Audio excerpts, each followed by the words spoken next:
Então, aqui,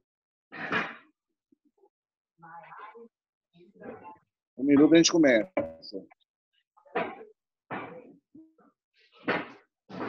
Tem um barulho de panela.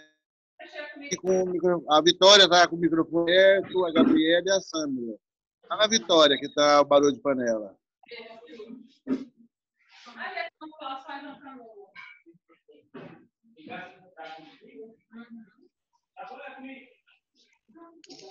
Então, bem, galera, a nossa aula de propriedades coligativas. Então, o que são propriedades coligativas? Propriedades coligativas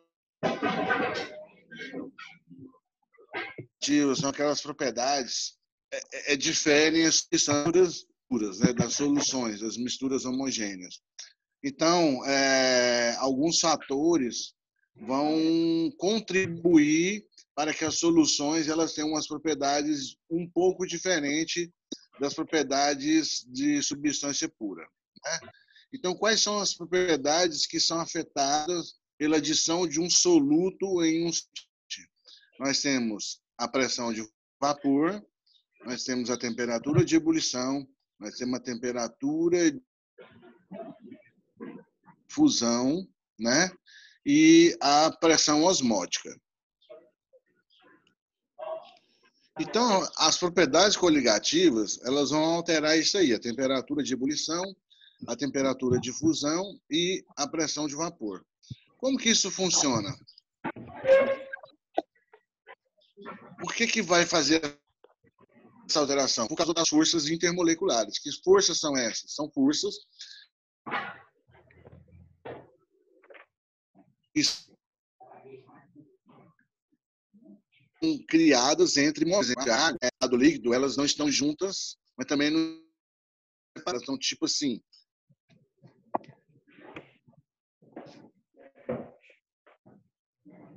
Com as mãos dadas, no estado líquido.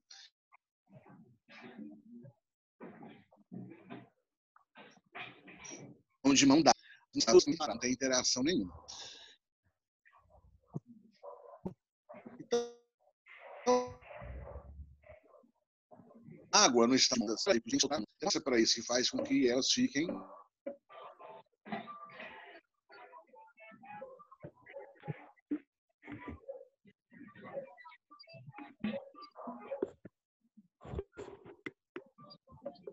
mãos dadas. E não são para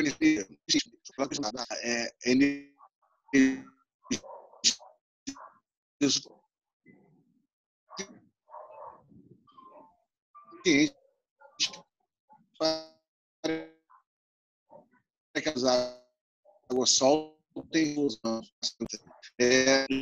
Na temperatura de congelamento, estaria como se as moléculas de água estivessem com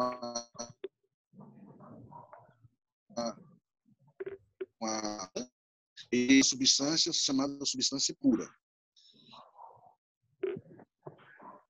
Então, o que vem a ser a pressão de vapor? A pressão de vapor é uma força que existe em todos os líquidos que fazem com que eles fiquem de mãos dadas ou eles se separem as mãos. Então, tem líquidos que têm forças muito fortes, tem líquido que tem força muito fraca, ou seja, tem líquido que eles dão as mãos muito fortemente e tem líquido que dão a mão muito fracamente. Então, quando esse líquido, a interação entre as moléculas é muito forte, ele tem baixa pressão de vapor. Quando esse líquido ele tem a interação muito fraca, então ele tem alta pressão de vapor. No caso aí nós temos a água e o éter, né? Então a água, ela tem força um pouco mais, precisar de uma temperatura maior para entrar em ebulição. E o éter, menores entre suas moléculas, elas têm maior pressão de vapor, então elas vão entrar em ebulição mais rapidamente ou evaporar também mais rapidamente. Então, o éter ele tem temperatura de ebulição menor do que a da água. Por quê? Porque as forças entre moléculas do éter são muito menores do que as forças entre as moléculas de água. Isso faz com que a pressão de vapor do éter seja 442 milímetros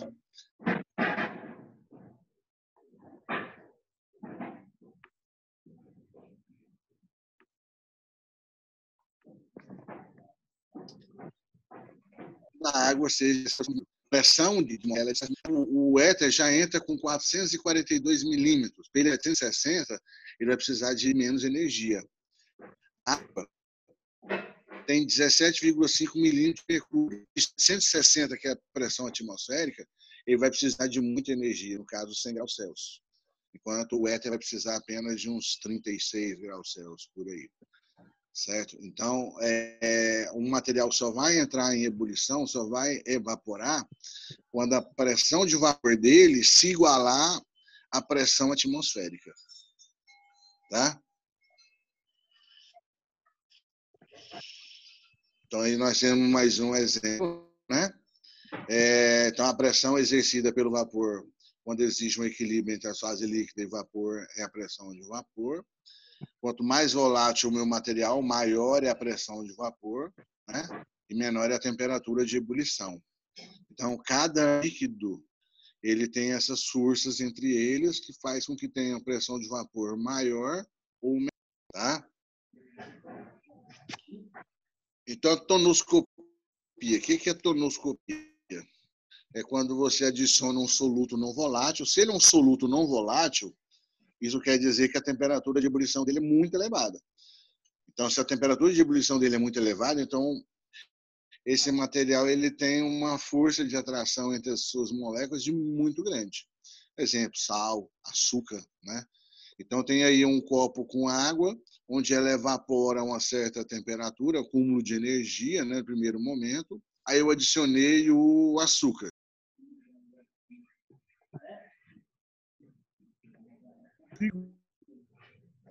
Segurar, né, o açúcar vai segurar as moléculas de água.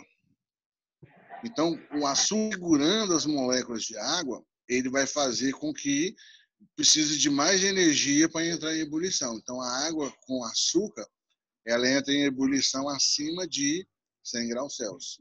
A mesma coisa com o sal. Então, ao colocar o sal na água, o sal ele segura as moléculas de água, ou seja, ele diminui a sua pressão de vapor. Diminuindo a pressão de vapor, ela vai evaporar menos. Tanto o sal como o açúcar, ele vai fazer isso na água. Em contrapartida, a temperatura de ebulição de uma solução ela tende a aumentar. Então, se a água pura ela ferve a 100 graus Celsius, se ela tiver com sal ou açúcar, ela vai ferver a uma temperatura acima de 100 graus Celsius. Por isso que a água do mar ela é salgada. Por que a água do mar é salgada? Para que ela não evapore tão intensamente. Porque se ela evaporar tão intensamente, nós vamos ter muita vapor de água no céu. Então a gente não quer isso, né? Vai cair um pé d'água daquilo no litoral. Então a água é salgada para evitar o excesso de evaporação da água. Na contrapartida, a temperatura de congelamento, então o soluto ele faz diminuir a temperatura de congelamento. Então nós temos uma temperatura aí normal para a água, no caso de 0 graus Celsius, que ela se congela, se ela estiver pura. E se ela tiver com um soluto não volátil, ela vai congelar uma temperatura bem menor do que 0 graus Celsius. Então, se você colocar açúcar, se você colocar sal, ele não congela 0 graus Celsius. Então, por exemplo, vou pegar lá um refrigerante. Refrigerante tem excesso de sal e excesso de açúcar. Então, se eu colocar ele a 0 graus Celsius, ele não vai congelar. Se ele não tivesse esse excesso de sal e açúcar, ele congelaria. Então, na hora de envasar o refrigerante, eu preciso que ele seja gelado para aumentar a solubilidade do gás. Então, se eu envasar ele próximo de 0 graus Celsius, a água vai congelar. Com excesso de sal e açúcar, a água não congela. Então, eu consigo dissolver o gás na água. E a questão do mar também. O mar tem excesso de sal para quê? Para ele não congelar. O excesso de sal faz com que o mar não se congele mesmo a baixas temperaturas, né? Bem abaixo de 0 graus Celsius. Porque se o mar, imagina se o mar congelasse, não existiria nem fauna nem flora. E eu preciso de ter o mar líquido, por isso que ele vai ser salgado. Porque, inclusive, a diferença de temperatura da água no mar é que faz com que haja corrente marítima. Então, há vários aspectos aí, né? E várias consequências ocorreriam se o mar não fosse salgado. Ele congelaria, não haveria corrente marítima, não haveria produção dos crios, e então a cadeia alimentar no mar ia ser afetado. Então, para evitar tudo isso aí, o mar é salgado, certo? Agora vamos falar sobre a osmose. O que é a osmose? É a passagem do solvente do meio mais concentrado, do menos concentrado para o mais concentrado. Né? O que é o meio menos concentrado para o mais concentrado? Quando você tem excesso de sal no solvente. Então, se ele está muito concentrado, a tendência dele é tirar o solvente do meio menos concentrado. Né? E isso vai fazer com que nós tenhamos a osmose. Então, o exemplo mais claro da osmose é em relação à célula. O meio isotônico é quando a quantidade, a concentração de soluto dentro e fora é igual. Então, a célula ela está na corrente sanguínea, na corrente sanguínea tem água, tem sais minerais, então a concentração de sais dentro da célula e fora da célula é igual, então é um meio isotônico. Isso faz com que a célula fique hidratada. Se eu pegar uma célula e colocar ela num meio hipotônico, ou seja, um meio diluído, a célula sendo mais concentrada do que esse meio, ela vai puxar a água para dentro dela. Vai puxando a água, até que ela possa explodir. Ela explodiu, ela morre. Né? Então, por isso que a gente não bebe água pura, a gente bebe água mineral. A água mineral ela contém a quantidade de sais minerais, ou seja, a concentração de sais minerais igual ou próximo da célula, para você se hidratar. Se você bebesse água pura, né, aí você ia absorvendo essa água aí na célula e vai ficando inchado, até que as células começam a explodir, morrer e você passa mal. E você está perdendo células sadias. Se você colocar a célula no meio hipertônico, ou seja, um meio que está mais concentrado de sais do que a célula, aí esse meio vai desidratar a célula, então a célula vai perder água. Quando você come uma comida muito salgada, quando você transpira, que a sua corrente sanguínea perde água e você fica com o meio mais concentrado, quando você come algo muito doce, esse meio mais concentrado, hipertônico, ele desidrata a célula. Então você sente sede, por isso, porque sua célula está desidratada. Quando você sente sede, aí você precisa de reidratar a célula. Então você vai beber água. Que água você vai beber? Água mineral.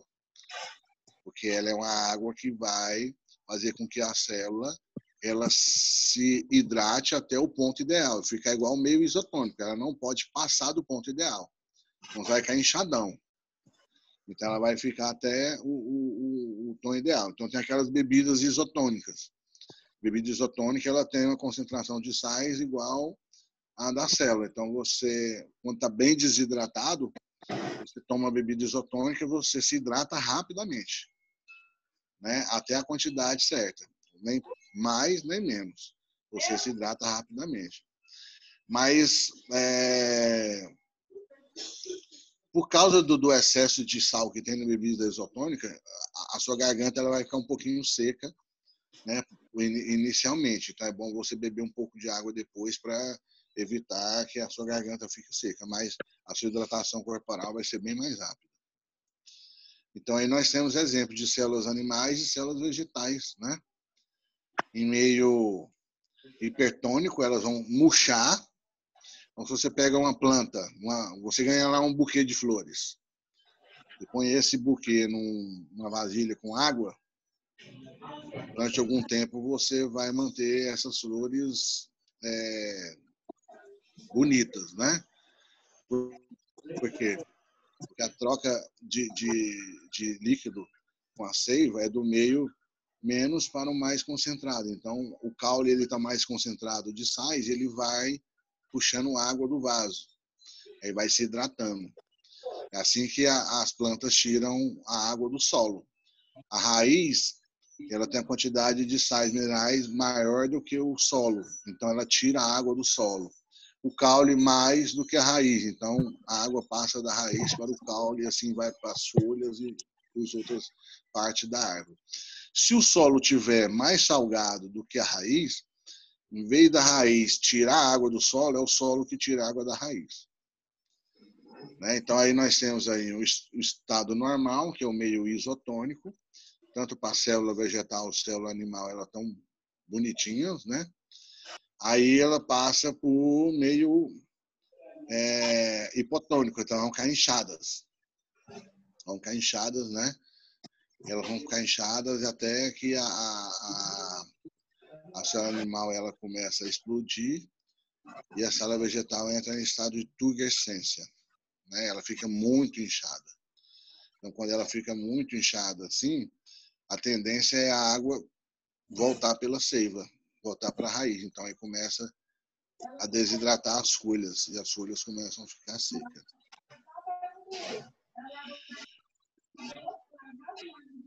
Então, aí nós temos, né, as propriedades coligativas. São alterações de algumas propriedades com a adição de um soluto não volátil. Vamos abrir agora as dúvidas. Pode abrir o microfone, quem tiver dúvida pode perguntar.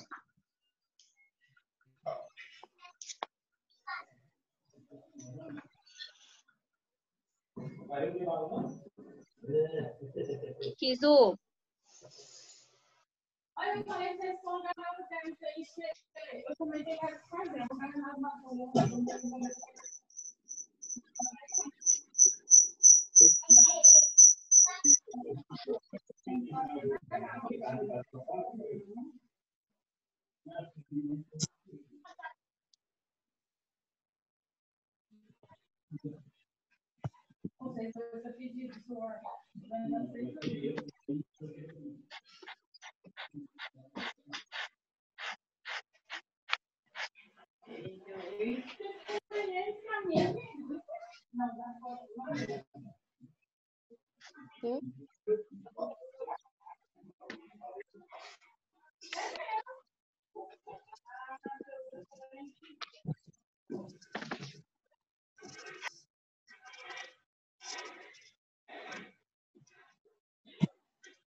Eu estou ouvindo, para baixo, quem está com dúvida.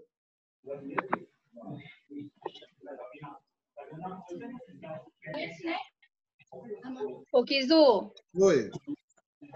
as propriedades colocativas, ela só pode ser heterogênea? Mistura homogênea, né? Solução. Ah, tá. Quem tem dúvida pode ligar o microfone e perguntar aí.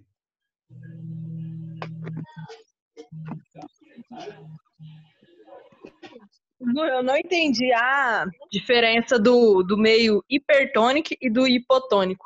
Igual, o hiper, ele é mais concentração de sal dentro da célula ou fora? Depende. Se a célula estiver mais concentrada, ela é hipertônica. Então, Aí o que acontece? o hipertônico é o meio mais concentrado. O hipotônico é o menos concentrado. Então, se eu colocar a célula no meio hipertônico, o meio está mais concentrado do que ela. Se eu colocar ela no meio hipotônico, aí ela é mais concentrada do que o meio que ela está. Para ter meio hiper e hipotônico, você tem que considerar os dois. Uhum. Alguma coisa?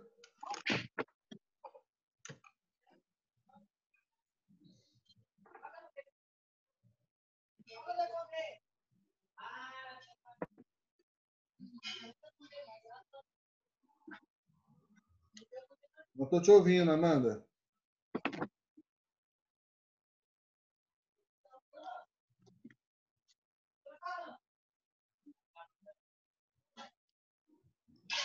Aumenta o volume do seu microfone.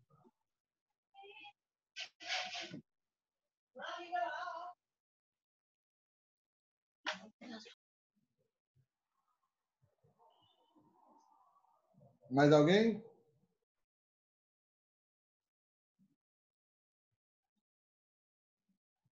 Então vamos lá para o grupo.